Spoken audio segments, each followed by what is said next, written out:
बिस्मिल्लाहिर्रहमानिर्रहीम। हमने last lecture में डीएनए रेप्लिकेशन स्टार्ट किया था, जिसमें हमने उसके कुछ एंजाइम्स को डिस्कस किया था और उसकी इंट्रोडक्शन जो है उसको पढ़ा था।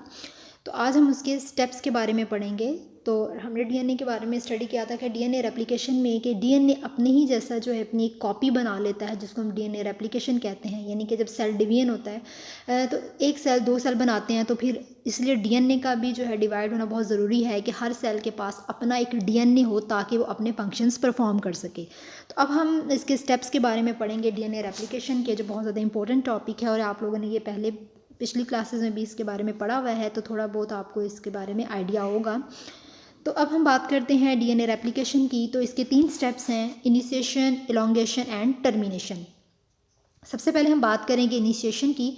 इनिशिएशन में क्या होता है कि DNA a protein recognise and binds to the ORI of the DNA and denature the DNA. यानी कि हमने बात की थी कि जब डीएनए रेप्लिकेशन की बात हम करते हैं तो ये एक जैसे ओआरआई रीजन है, तो ये एक रीजन एक जो है एक स्पेसिफिक रीजन ढूंढता है जहाँ पे इसने रेप्लिकेशन को स्टार्ट करना होता है, और वहाँ पे जब रेप्लिकेशन होती है तो वो डीएनए डीनेचर होता है। जबकि प्रोकैरियोट्स में बात करें तो प्रोकैरियोट्स में सिंगल सर्कुलर डीएनए होता है, और फिर एक जब वो सिंगल सर्कुलर डीएनए है तो वो अनवाइंड होता है तो एक आई या बबल बना देता है। Replication of double standard DNA is by directional. जबकि जो डबल स्टैंडर्ड डीएनए की हम बात कर रहे हैं तो उसमें जो रेप्लिकेशन होती है वो बाई डायरेक्शनल होती है। प्रोकैरियोट्स में जो बेसिकली रेप्लिकेशन है वो इस तरह होती है, दो साइड्स पे हम कहते हैं होती है, जबकि जो यूकैरियोट्स है उसमें बहुत ज़्यादा, यानी कि उसमें पूरा जो डीएनए है उसमें रेप्लिकेशन हो रही होती है। अब यहाँ पे जैसे ये ओरिजिन है रेप्लिकेशन का, कब ये हमारे पास एक डीएनए के 2 स्ट्रैंड्स हैं। अब यहाँ पे ये इसका ओरिजिन है कि यहाँ पर रेप्लिकेशन ने होना है। यहाँ पे अब एक हेलिकेज एंजाइम है जो कि इसको अनवाइंड करता है। अनवाइंड यानी कि इसको खोलता है। अब यहाँ पे ये हेलिकेज एंजाइम आकर बाइंड करता है, इसको ओरिजिन मिल गया, ओरिजिन ओआरआई है। अब यहाँ पे जब ओरिजिन मिल गया, यहाँ पे इसने हेलिकेज ने आके इसको अनवाइंड किया तो ये एक बबल जैसी या आई जैसी शक्ल बना लेगा। अब यहाँ पे ये एक बबल बन गई है। अब यहाँ पे ये पेरेंट स्ट्रैंड है और ये जो इसके अंदर रेड कलर का आपको नज़र आ रहा है ये इसका न्यू स्ट्रैंड बन गया। ये इसकी इनिशिएशन स्टेप है। उसके बाद यूकैरियोट में हम बात करते हैं कि रेप्लिकेशन मल्टीपल साइट्स पे होती है। वो हमने प्रोकैरियोट की बात की थी कि प्रोकैरियोट में बाई डायरेक्शनल होती है, जबकि यूकैरियोट्स में जो रेप्लिकेशन है वो मल्टीपल साइट्स पे होती है। उसके अलावा जो है इसमें कंसेंसस सीक्वेंस भी होते हैं। जो यूकैरियोट रेप्लिकेशन है वो रेफ़र करती है कंसेंसस सीक्वेंस को। 1 round of synthesis involves over 4 million anti in each strand of DNA which completes in about 40 minute. अब इसमें बताया हुआ है कि अगर एक राउंड हम बात करें सिंथेसिस का ओवर 4 मिलियन, तो यहाँ पे हर स्ट्रैंड जो है डीएनए का वो कितने मिनट में कंप्लीट होती है, उसमें जो सिंथेसिस है कितने मिनट में कंप्लीट होती है, वो 40 मिनट्स में कंप्लीट होती है। यानी कि डीएनए के एक स्ट्रैंड में अगर बात कर लें सिंथेसिस एक राउंड उसका कितने मिनट में कंप्लीट होता है, तो वो 40 मिनट में कंप्लीट होता है। दूसरा हमने बात की कि यूकैरियोट में जो रेप्लिकेशन है वो मल्टीपल साइट्स पे होती है। इसके अलावा DNA protein recognise and binds to the ORI of the DNA and denature the DNA helicase bind to the region and unwind to complementary DNA strands. ये बात हमने पढ़ ली है कि डीएनए प्रोटीन कोई भी जैसे ओआरआई एक रीजन है डीएनए में, उस पे जाके उसको पहले रिकॉग्नाइज करती है, फिर उसके साथ जाके बाइंड करती है, फिर उसको हेलिकेज एंजाइम जो है उस रीजन को अनवाइंड करता है, फिर वो 2 कम्प्लीमेंट्री डीएनए स्ट्रैंड्स बन जाते हैं। अब यहाँ पे जैसे ये हेलिकेज एंजाइम है, ये आया, इसने इस डीएनए को अनवाइंड किया, अब ये खुलना शुरू हो गया। उसके बाद जब अनवाइंडिंग हो जाती है डीएनए की तो उसकी जो शेप होती है या तो वो वाई शेप स्ट्रक्चर होता है जिसको हम रेप्लिकेशन फॉर्क कहते हैं। रेप्लिकेशन फॉर्क एक वी शेप या वाई शेप स्ट्रक्चर होता है। उसके बाद इसमें कुछ एसएसबी प्रोटीन होती हैं जो हमने लास्ट में भी पढ़ा था। एसएसबी प्रोटीन का क्या काम होती है कि वो उस स्ट्रैंड को सेपरेट रखती है, क्योंकि वो जो अनवाइंड हुआ है वो दोबारा से रीएसोसिएट ना हो जाए, तो इससे वो उसको बचाता है कि वो जो स्ट्रैंड्स है वो सेपरेट ही रहें। उसके अलावा जो उसमें स्ट्रेस प्रोड्यूस होती है सुपर कॉइलिंग की, वो रिलीज़ होती है बाय टोपोआइसोमेरेज। तो उसके अलावा गायरेज भी हमने एक एंजाइम के बारे में पढ़ा था। गायरेज एंड टोपोआइसोमेरेज जो है वो एक ही क्लास से बिलोंग करते हैं। तो जो गायरेज होता है वो उसकी इलोंगेशन में करता है हेल्प, जबकि टोपोआइसोमेरेज जो है वो उसकी टर्मिनेशन में हेल्प करता है। तो बेसिकली दे आर सेम। तो गायरेज का काम होता है कि वो उसकी सुपर कॉइलिंग को कम करता है ताकि आसानी से हेलिकेज उसको जो है वो खोल सके। इसी तरह टोपोआइसोमेरेज जो है वो सुपर कॉइलिंग में जो स्ट्रेस प्रोड्यूस होती है उसको रिलीज़ करता है। अब यहाँ पर ये देखें, ये सिंगल स्ट्रैंड बाइंडिंग प्रोटीन है जो हम कह रहे हैं SSB। यहाँ पे जो गोल ग्रीन कलर के आपको नज़र आ रहे हैं, ये हेलिकेज जो है उसको अनबाइंड कर रहा है DNA को पहले पॉइंट में। उसके बाद जो SSB प्रोटीन है वो उस DNA स्ट्रैंड के साथ बाइंड कर जाती हैं ताकि दोबारा से बंद ना हो जाए। इसलिए SSB प्रोटीन का होना बहुत ज़रूरी है ताकि ये ऐसे ही खुला रहे। उसके बाद इनिशिएशन क्या है कि once the strands are sufficiently separated, binding of primase takes place. जब सफिशेंटली वो स्ट्रैंड सेपरेट हो जाता है तो उसके साथ जो प्राइमेज है वो आकर बाइंड करता है। देन एक कॉम्प्लेक्स बनता है प्रोटीन्स के साथ जिसको हम कह रहे हैं प्राइमोसोम, जो क्या कर रहा है वो एक स्पेसिफिक साइट को रिकग्नाइज कर रहा है कि उस जगह पर आकर RNA प्राइमर ने जुड़ना है और वहाँ पर जो है RNA प्राइमर की सिंथेसिस स्टार्ट होगी। अब यहाँ पे देखें, ये हमने 2 स्टेप्स के बारे में पढ़ लिया। अब प्राइमर आता है, प्राइमर जो एक RNA बनाता है, और यहाँ पे देखिए प्राइमर आता है, प्राइमेज बना। अब यहाँ पे आगे DNA की सिंथेसिस के लिए RNA प्राइमर का होना बहुत ज़रूरी है। RNA का प्राइमर का एक छोटा सा टुकड़ा आकर अटैच होता है, वो इसलिए क्योंकि जब कम्प्लीमेंट्री स्ट्रैंड बनता है, हम कह रहे हैं एक न्यू स्ट्रैंड बनता है। जैसे हम बात करते हैं ATGC के ग्वानिन के साथ साइटोसिन, एडेनिन के साथ थायमिन अटैच होता है। तो ये कैसे पता चलेगा कि एडेनिन के साथ थायमिन अटैच होना है? तो इसको उस सीक्वेंस को कंटिन्यू रखने के लिए इसके साथ RNA प्राइमर का होना बहुत ज़रूरी है। जब एक दफ़ा RNA प्राइमर इसके साथ आकर जुड़ जाता है तो इसका पूरा जो स्ट्रैंड है वो कंटिन्यूसली बनता चला जाता है, इसलिए इसका प्राइमर का होना बहुत ज़्यादा ज़रूरी होता है। अब रेप्लिकेशन फॉर्क क्या है? First DNA protein recognise and bind to the override of DNA and successfully denature the DNA, ये हमने पढ़ लिया है। फिर एक DNB क्या है कि प्रोटीन हेलिकेज जो है वो उसको अनवाइंड करता है और V शेप हमने बात की, एक स्ट्रक्चर बनता है और जिसको हम रेप्लिकेशन फॉर्क कहते हैं। फिर उसके बाद जो स्ट्रेस प्रोड्यूस होती है उसको अब रिलीज़ किया जाता है टोपोआइसोमेरेज। ये टोपोआइसोमेरेज क्या करता है कि उसको कट कर देता है, उसकी बोथ एक साइड से या दोनों साइड से जब उसको कट कर देता है उस स्ट्रैंड को, तो उसकी टेंशन जो है वो रिलीज़ होती है।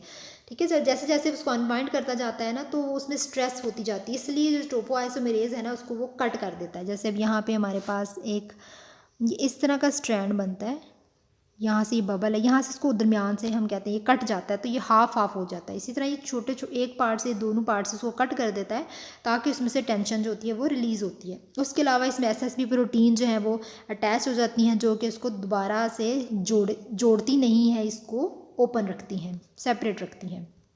अब यहाँ पे ये देखें direction of movement of replication fork है। एक अब यहाँ पे 2 स्ट्रैंड्स हैं, एक 3 प्राइम है और एक 5 प्राइम है, एक 5 to 3 है, यानी कि एंटी पैरेलल स्ट्रैंड है।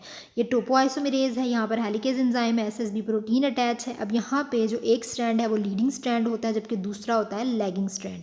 ठीक है, एक पेरेंट स्ट्रैंड लीडिंग होता है जबकि दूसरा पेरेंट स्ट्रैंड जो होता है वो लैगिंग होता है। तो इसको भी हम पढ़ लेंगे अभी डिटेल में। अब यहाँ पे DNA रेप्लिकेशन फॉर्क है, DNA अनजिप होता है और लीडिंग स्ट्रैंड बनता है यहाँ पे। अब यहाँ पे जैसे यहाँ पे 3 to हमारे पास एक 3 to 5 एंड है, एक 5 to 3 एंड है। ठीक है, अब ये वाला जो स्ट्रैंड है ये क्या है, ये 5 to 3 एंड है। अब यहाँ पे जो लीडिंग स्ट्रैंड होता है उसे कंटिन्यूस कहते हैं जबकि लैगिंग स्ट्रैंड को डिसकंटिन्यूस कहते हैं। अब जो लीडिंग स्ट्रैंड है इसको कंटिन्यूस इसलिए कहा जाता है इसमें ये क्योंकि इसमें आपने एक चीज़ याद रखनी है कि जो DNA की सिंथेसिस है वो 5 to 3 होनी है, और जो एक नया जब आकर अटैच होना है कोई भी प्राइमर या RNA का प्राइमर, वो आकर अटैच होता है उसके 3 प्राइम एंड पे। ठीक है, तो ये दोनों बातें आपने याद रखनी है कि DNA की सिंथेसिस होती है 5 to 3। ठीक है, उसके अलावा जो प्राइमर कोई भी आके अटैच होता है वो उसके 3 प्राइम एंड पे आकर अटैच होता है। अब यहाँ पे इसलिए होती है कंटिन्यूस क्योंकि इसकी जो डायरेक्शन है लीडिंग स्ट्रैंड की वो 5 to 3 होती है। तो इस तरह ये 3 के साथ आकर जब अटैच होती है तो इसकी ये कंटिन्यूसली जो है एक वो इसमें नाइट्रोजनस बेसिस आकर अटैच हो जाती हैं और इसलिए एक कंटिन्यूस स्ट्रैंड बनता है। That's why it is called continuous and it is leading strand. जबकि लैगिंग स्ट्रैंड में क्या होता है, क्योंकि जो हमारे पास लैगिंग स्ट्रैंड है इसमें हमने बात की यहाँ पे 3 to 5 है, तो यहाँ पे 3 के साथ आके जुड़ेगा तो यहाँ पर ये इसकी जो पोजीशन है ये इस तरह है जबकि लैगिंग की इस तरह है, यानी कि ये इस तरह DNA की सिंथेसिस स्टार्ट होती है। तो फिर जब ये अनजिप होता जाता है DNA तो ये टुकड़ों की फॉर्म में होता है, ये इसलिए डिसकंटिन्यूस होता है। ये जो टुकड़े होते हैं इनको हम ओकाज़ाकी फ्रेगमेंट्स कह रहे हैं क्योंकि ये 5 to 3 होती है, 5 to 3 बनती है। और यहाँ पर 3 से, क्योंकि 3 से स्टार्ट होनी होती है, 3 के साथ अटैच होता है, तो जब 3 के साथ अटैच होता है तो ये कंटिन्यूसली नहीं हो सकता, ठीक है। तो ये इसलिए क्योंकि ये रेप्लिकेशन फॉक की तरफ जाता है, लीडिंग में ये रेप्लिकेशन फॉक की तरफ डीएनए सिंथेसिस होती है, इसलिए कंटिन्यूस है। ये रेप्लिकेशन फॉक से अवे है, that's why it is lagging strand.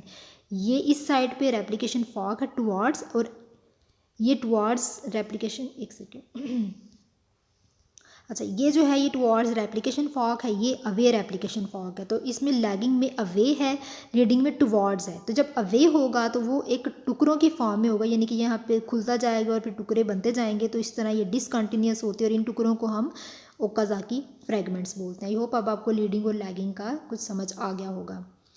तो यहाँ पे ये दोबारा से हमने वही डायग्राम को दोबारा से पॉइंट्स में पढ़ लेते हैं। अभी तक हमने कितना पढ़ा, एक तो हेलिकेज ने अनवाइंड किया, एसएसबी प्रोटीन आकर अटैच हो गई, फिर प्राइमेज ने प्राइमर क्रिएट किया, देन अब डीएनए पॉलीमरेज जो है वो बनना स्टार्ट हो, DNA polymerase begins to build. अब यहाँ पे डीएनए पॉलीमरेज आकर अटैच होता है, डीएनए पॉलीमरेज 3 जो आगे इसकी सिंथेसिस में हेल्प करता है। अभी तक हमने इनिशिएशन पढ़ी, अब हम बात करेंगे उसकी एलोंगेशन स्टेप की। एलोंगेशन में हम कहते हैं कि जो डीएनए पॉलीमरेज है ये कहता है मैं मास्टर बिल्डर, यानी कि इसकी वजह से आगे डीएनए सिंथेसिस का काम स्टार्ट होता है। अब डीएनए पॉलीमरेज 3 का क्या काम है, मेन इंपॉर्टेंट रोल, कि DNA polymerase 3 initiates the synthesis of a new DNA strand by adding deoxyribonucleotide to the 3' end of the RNA primer. DNA polymerase 3 क्या काम करता है, ये डीएनए की सिंथेसिस को, यानी कि डीएनए स्ट्रैंड में जो सिंथेसिस होती है उसको इनिशिएट करता है। और इनिशिएट किस तरह करता है कि डीऑक्सी राइबोन्यूक्लियोटाइड को 3' एंड पे, जो आरएनए प्राइमर का 3' एंड है उस पर आकर ही अटैच करता है। फिर डीएनए पॉलीमरेज 3 एक न्यू चेन बनाता है जो कि 5 to 3 डायरेक्शन में होती है, मैंने आपको बात बता दी है। फिर दोनों जो डीएनए स्ट्रैंड है वो सिंथेसाइज होते हैं साइमल्टेनियसली, लेकिन इन अपोजिट डायरेक्शन। एक की जो डायरेक्शन है वो टुवार्ड्स रेप्लिकेशन फॉक होगी, लेकिन दूसरे की डायरेक्शन अवे होगी रेप्लिकेशन फॉक से।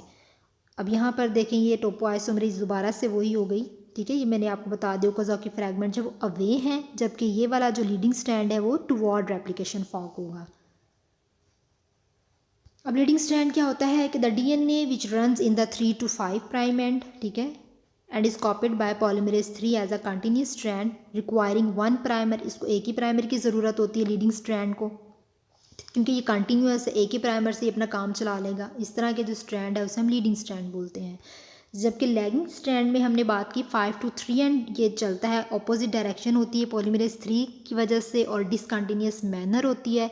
और उसके अलावा आगे हमने बात की इस तरह के स्ट्रैंड को लैगिंग स्ट्रैंड कहते हैं, और इसको न्यूमरस आरएनए प्राइमर चाहिए, क्योंकि हर टुकड़े, हर ओकाज़ाकी फ्रैगमेंट को एक अपना प्राइमर चाहिए सिंथेसिस के लिए। अगर प्राइमर नहीं होगा तो ये सिंथेसिस नहीं कर सकेगा। लीडिंग में सिर्फ एक ही प्राइमर चाहिए था, उसी ने कंटिन्यूस स्ट्रैंड बना दिया था, जबकि इसमें हर टुकड़े को, हर फ्रैगमेंट को अपना प्राइमर चाहिए एक सिंथेसिस करने के लिए, इसलिए इसको न्यूमरस आरएनए प्राइमर की ज़रूरत होती है, ठीक है। तो अब यहाँ पर DNA polymerase works in the 5 to 3 direction because it can only add nucleotide to the 3 end, ठीक है। ये सिर्फ कहाँ पे न्यूक्लियोटाइड ऐड करता है, सिर्फ और सिर्फ 3 एंड पे।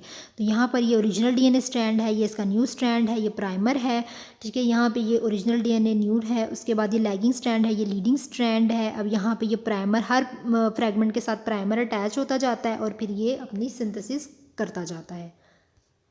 अब ओकाज़ाकी फ्रैगमेंट क्या है कि as the replication fork moves on lagging strand, RNA primers are synthesised at specific interval. RNA primers are extended by DNA polymerase 3 into short pieces of DNA called Okazaki fragments, यानी कि जो short pieces of DNA हैं उसको हम कह रहे हैं Okazaki fragments, ठीक है, जो कि हम कहते हैं लैगिंग स्ट्रैंड में बनते हैं जब वो रेप्लिकेशन फॉक से अवे मूव करता है। और आरएनए प्राइमर एक स्पेसिफिक इंटरवल पे, एक ख़ास जगह पे अपनी सिंथेसिस करता है। और आरएनए प्राइमर कहाँ पर अटैच होता है, उसके 3 एंड पे, 3' एंड पे, जब हमने बात की। ओकाज़ाकी फ्रैगमेंट शॉर्ट होते हैं, न्यूली सिंथेसाइज्ड डीएनए फ्रैगमेंट होते हैं जो कि लैगिंग टेम्पलेट स्ट्रैंड पे बनते हैं डीएनए रेप्लिकेशन के दौरान। और इनके ओकाज़ाकी फ्रैगमेंट के न्यूक्लियोटाइड कितने हैं, ये एमसीक्यूज़ में पूछा जा सकता है कि Okazaki fragments are between 1000 and 2000 nucleotide long in prokaryotes and approximately 150 nucleotide long in eukaryotes. Eukaryotes में 150 न्यूक्लियोटाइड है, जबकि प्रोकैरियोट्स में 1000 to 2000 होते हैं। उसके अलावा they are separated by 10 nucleotide RNA primers, यानी कि हम बात करें अगर एक में, तो वो सेपरेट होते हैं कितने, 10 न्यूक्लियोटाइड आरएनए प्राइमर से। अब यहाँ पे एक और एंजाइम होता है लाइगेज, यानी कि जो 2 ओकाज़ाकी फ्रैगमेंट्स होते हैं उनको आपस में, यानी कि उन पीसीस को कनेक्ट कौन करता है, उन पीसीस को एक एंजाइम कनेक्ट करता है, उस एंजाइम का नाम है लाइगेज। यानी कि जो 2 ओकाज़ाकी फ्रैगमेंट हैं उनके पीसीस को एक एंजाइम कनेक्ट करता है जिसको लाइगेज कहते हैं। अब यहाँ पर एक प्राइमर आएगा जो इसके जो पीस हैं इसको आकर कनेक्ट कर देता है और वो एंजाइम है लाइगेज। उससे पहले एक और बात कि जो ओकाज़ाकी फ्रैगमेंट है इसको नाम किसने दिया, इसको एक साइंटिस्ट था जिसका नाम था रेजी ओजाकी। 1930 to 1975 ये एक जापानीज़ मॉलिक्यूलर बायोलॉजिस्ट था जिसकी वजह से इसको ओकाज़ाकी फ्रैगमेंट नाम दिया गया था, क्योंकि ये जो सारा एक्सपेरिमेंट है डीएनए रेप्लिकेशन का ये स्टार एंड मिचेल्सन एक्सपेरिमेंट था जिसके दौरान सेमी कंजर्वेटिव मॉडल पेश किया गया था। और स्टार एंड मिचेल्सन एक्सपेरिमेंट के बाद ये डीएनए रेप्लिकेशन जो है इसके बारे में पता चला कि ये सारा प्रोसीजर किस तरह होता है। अब डीएनए पॉलीमरेज 1 क्या करेगा, Upon complication of lagging strand synthesis, RNA primers are removed from fragments by DNA polymerase 1. अब यहाँ पर क्योंकि हमने डीएनए की सिंथेसिस करनी है तो उसमें अगर कोई आरएनए, क्योंकि हम प्रूफ रीडिंग का काम, आप कह लें कि प्रूफ रीडिंग का काम भी करते हैं, तो जब कोई आरएनए प्राइमर अगर उसमें रह गया है तो उस आरएनए प्राइमर को रिमूव करने, लैगिंग स्ट्रैंड में वो जो टुकड़े हैं उनमें जो आरएनए प्राइमर है उसको जो रिमूव करता है वो रिमूव करेगा डीएनए पॉलीमरेज 1। पॉलीमरेज 3 सिंथेसिस कर रहा है, डीएनए पॉलीमरेज 1 उसमें जो आरएनए प्राइमर है उसको रिमूव करेगा। इसके अलावा जो उसमें गैप्स वगैरह रह जाते हैं उनको भी ये फिल करता है। ठीक है, यानी कि प्राइमर जब निकलता है आरएनए प्राइमर तो उसमें जो गैप रह जाएगा, आरएनए प्राइमर जब निकलेगा तो गैप रहेगा तो उसको भी ये फिल करता है। तो DNA polymerase 1 can not join 2 polynucleotide chain together, लेकिन ये उस चेन को जो हमारे पास ओकाज़ाकी फ्रैगमेंट की चेन है उसको ये ज्वाइन नहीं करता। हमने बात की थी कि उसको लाइगेज एंजाइम ज्वाइन करता है, ये सिर्फ आरएनए प्राइमर को रिमूव करता है और उसकी स्पेस को फिल करता है। डीएनए लाइगेज क्या है कि DNA polymerase 1 can not join 2 polynucleotide chain together. ठीक है, हमने बात की कि डीएनए पॉलीमरेज 1 उस चेन को नहीं ज्वाइन करता, तो इसके लिए एक और हमें एडिशनल एंजाइम की ज़रूरत होती है जिसका नाम है डीएनए लाइगेज, जो कि इस फंक्शन को परफॉर्म करता है। डीएनए लाइगेज 2 पॉलीन्यूक्लियोटाइड चेन को ज्वाइन करता है, ठीक है, और क्या करता है, by catalysing the formation of phosphodiester bond to seal the Okazaki fragments. यानी कि ये क्या करता है, वो जो ओकाज़ाकी फ्रैगमेंट्स के दरमियान में जो स्पेस है, जो वहाँ पर हम कह रहे हैं कि फ्रैगमेंट के दरमियान में एक गैप रह जाता है उसको ये सील करता है बाय फॉस्फोडाइस्टर बॉन्ड। ठीक है, तो ये जो एंजाइम है डीएनए लाइगेज ये ओकाज़ाकी फ्रैगमेंट्स के दरमियान में जो स्पेस है उसको फिल करेगा। डीएनए पॉलीमरेज 1 उसको फिल नहीं करता क्योंकि डीएनए पॉलीमरेज 1 उसमें से आरएनए प्राइमर को रिमूव करता है, वो पॉलीन्यूक्लियोटाइड चेन को नहीं जोड़ता, उसको डीएनए लाइगेज जोड़ता है। तो यहाँ पे डीएनए लाइगेज ये शो किया हुआ है इस पिक्चर से। ये जो पिक्चर्स हैं ये बताएंगे कि ये जो पिक्चर है इस तरह आगे, जैसे यहाँ पर ये जो पिक्चर से पता चलेगा कि ये डीएनए लाइगेज है, जो कि ये जो ब्लू लाइन है ये शो कर रही है कि ये जो ओकाज़ाकी फ्रैगमेंट के दरमियान में स्पेस थी, जो गैप थी, इसको इसने फिल कर दिया है। अब टर्मिनेशन लास्ट स्टेप है इसका। Termination sequence for example direct termination of replication. Termination of replication क्या है कि जैसे एक specific protein, binding protein binds the sequence and prevents the helicase from further unwinding of DNA and facilitates the termination of replication. तो इस तरह जो हमने बात की थी वो एसएसबी बाइंडिंग प्रोटीन की, कि वो हेलिकेज ने अनवाइंड किया, फिर उसके बाद एक प्रोटीन आती है जो कि उसको दोबारा से वाइंड नहीं होने देती। इसी तरह टर्मिनेशन की भी हम बात करते हैं कि इसके लिए भी कुछ ख़ास प्रोटीन्स होती हैं जो कि टर्मिनेशन का काम करती हैं। ठीक है, तो अब टर्मिनेशन और इलॉन्गेशन और इनिशिएशन हो गई। अब आगे इसकी प्रूफ रीडिंग किस तरह होती है। प्रूफ रीडिंग के लिए कहा गया है कि DNA is copied bye DNA polymerase with high fidelity हम कहते हैं एक्यूरेसी को। तो डीएनए जो है वो कॉपी होता है किसके ज़रिए, डीएनए पॉलीमरेज के ज़रिए। अब जो उसमें से इनकरेक्ट न्यूक्लियोटाइड होते हैं with the frequency of 1 in 102 to 1012 bases which could lead by to mutation हम कहते हैं कोई भी गलती से अगर उसमें कोई और न्यूक्लियोटाइड आ जाता है, ठीक है, तो उसके ज़रिए कोई एरर आता है तो उसके लिए प्रूफ रीडिंग का होना बहुत ज़रूरी है। But the error ratio during replication is kept at a very low level by specific process called proof reading. क्योंकि ये प्रूफ रीडिंग कर लेता है इसलिए इसमें एरर या म्यूटेशन का प्रोसेस बहुत लो लेवल पे होता है। वो प्रूफ रीडिंग से पहले ही ख़त्म हो जाता है कि कहीं ए की जगह सी तो नहीं आ गया, सी की जगह टी तो नहीं आ गया, तो इसलिए ये पहले ही प्रूफ रीड कर लेता है। तो मिस मैचेस इसमें बहुत कम होते हैं। सो जो डीएनए पॉलीमरेज है वो इसको पहले ही सब सारा कुछ स्टेबल कर लेता है। DNA polymerase 1 and 2 are known to excise mismatch nucleotide before the introduction to the next nucleotide. तो डीएनए पॉलीमरेज 1 और 2 जो है वो पहले ही एक्साइज कर लेता है मिसमैच न्यूक्लियोटाइड्स को कि वो आगे एक नया न्यूक्लियोटाइड बनाए, एक नया डीएनए बनाए। तो पहले ये प्रूफ रीड कर लेता है। कौन काम कर रहा है? डीएनए पॉलीमरेज 1 और 2। ठीक है, तो अब ये हमने इनिशिएशन भी पढ़ ली, उसके अलावा उसके इलॉन्गेशन और टर्मिनेशन पढ़ ली। टर्मिनेशन के बाद एक नया डीएनए तैयार हो जाता है और वो दोबारा वहाँ से इलॉन्गेट हो जाता है, इलॉन्गेट के बाद टर्मिनेट हो जाता है। ठीक है, क्योंकि वो जो फ्रेगमेंट्स के दरमियान में स्पेस थी वो भी जुड़ जाती है, एक नया स्ट्रैंड बन जाता है और फिर वो वहाँ से सेपरेट हो गया। अब आगे इनहिबिटर्स कुछ होते हैं डीएनए रेप्लिकेशन में, जैसे कि प्रोकैरियोटिक टोपोआइसोमेरेज जो कि एंटीबायोटिक्स के तौर पे इस्तेमाल होता है यूरिनरी ट्रैक इन्फेक्शन, यानी कि यूरिनरी ट्रैक और यूरिनरी के जितने भी इन्फेक्शंस होते हैं उसके लिए इसको इस्तेमाल किया जाता है। देन आगे ह्यूमन टोपोआइसोमेरेज को एंटी कैंसर ड्रग के लिए इस्तेमाल किया जाता है। कुछ ये ड्रग्स के नाम हैं। अब यहाँ पे है इनहिबिटर्स ऑफ डीएनए रेप्लिकेशन के कुछ एंटीबैक्टीरियल और एंटीवायरल कीमोथेरापेटिक ड्रग्स जो हैं वो रेप्लिकेशन को इनहिबिट करती हैं, जैसे कि एंटीबैक्टीरियल ड्रग नोवाबायोसिन, नेरेडिक्सिक एसिड, किप्रोफ्लॉक्सिन। ये प्रोकैरियोटिक इनहिबिट करती है प्रोकैरियोटिक टोपोआइसोमेरेज यानी कि डीएनए गायरेज को। उसके अलावा ये जो टोपोआइसोमेरेज है ये इनहिबिट करते हैं, इनहिबिटर्स हैं और ये यूज़ होते हैं as a treatment of urinary tract और अदर इन्फेक्शन, यानी कि टोपोआइसोमेरेज यूरिनरी ट्रैक और इन्फेक्शंस के लिए इस्तेमाल होते हैं। उसके अलावा कैम्प्टोथेसिन जो है ये एक एंटी ट्यूमर ड्रग होती है जो कि इनहिबिट करती है ह्यूमन टोपोआइसोमेरेज को। उसके अलावा कुछ और एंटी कैंसर और एंटीवायरल ड्रग्स होती हैं जो कि इलॉन्गेशन को इनहिबिट करती हैं, डीएनए चेन को इनहिबिट करती हैं bye incorporating certain nucleotide analogues, यानी कि उसमें कोई भी 2,3-डिऑक्सी आइनोसिन आके ऐड कर देती हैं जिसकी वजह से उसकी इलॉन्गेशन इनहिबिट हो जाती है। तो ये कुछ इनहिबिटर्स हैं जो डीएनए रेप्लिकेशन को करते हैं।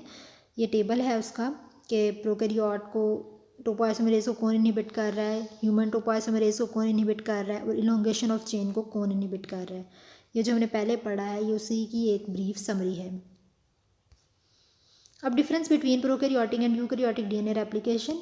अब यहाँ पे जो प्रोकैरियोटिक और यूकैरियोटिक में रेप्लिकेशन है वो थोड़ी सी अलग होती है, तो कुछ डिफरेंस भी हैं इसमें। अब इसमें आरएनए प्राइमर लेंथ इसमें 50 न्यूक्लियोटाइड है, इसमें 9 न्यूक्लियोटाइड है, जबकि डीएनए पॉलीमरेज की प्रोकैरियोट्स में 3 टाइप्स हैं, यूकैरियोट में इसकी 5 टाइप्स होती हैं। अब नंबर ऑफ रीजन प्रोकैरियोट में 1 होता है जबकि यूकैरियोट में बहुत ज़्यादा है। अब इसमें जो न्यूक्लियोटाइड की लेंथ है ओकाज़ाकी फ्रैगमेंट की लैगिंग स्ट्रैंड में, इसमें 1000 to 2000 न्यूक्लियोटाइड हैं और इसमें 200 न्यूक्लियोटाइड्स हैं। ठीक है, अप्रॉक्सीमेटली 200 न्यूक्लियोटाइड्स हैं। ठीक है, उसके बाद रेट ऑफ रेप्लिकेशन यहाँ पे बताया हुआ है 500 है। उसके अलावा यहाँ पे 50 न्यूक्लियोटाइड्स पर सेकेंड है। ठीक है, तो 10 टाइम्स स्लो है ये प्रोकैरियोट से। तो ये इसका डिफरेंस है। तो आई होप आपको इसकी समझ आ गई होगी। तो हमारा जो लेक्चर है आज डीएनए रेप्लिकेशन का टॉपिक जो है वो ख़त्म हो गया है। तो इसके बाद हम अपना नेक्स्ट टॉपिक स्टार्ट करेंगे।